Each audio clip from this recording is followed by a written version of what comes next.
अब हम अपने मशाइख को देखते हैं कि उन्होंने अपना ईमान बनाने में कितना जोर लगाया। बस हमारे हजरत इंजीनियर भी बन रहे थे और रोज कम से कम 5 घंटे 3 घंटे मुराकबा भी करते थे। और जब वो फारग हो गया इंजीनियरिंग से तो एक खानका फजलिया में गए, वहां रोज 8 घंटे मुराकबा करते थे, इतना मजादा करते थे। तो फरमाया हम 4 महीने एक कमरे में रहे, 3 दोस्त, और पहले से तय कर लिया अभी इसने खाना बनाना है, दस्तरखान बिछाना है, इसने उठाना है, ये सारे काम तकसीम कर लिया।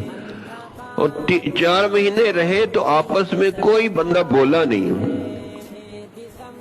तो फरमाया फिर हम इतनी यकसुई से मुराकबा और रुजू इल्लल्लाह करते थे कि 4 महीने में कोई रात ऐसी नहीं गुजरी जिस रात में मुझे हुजूर की ज़ियारत न हुई हो।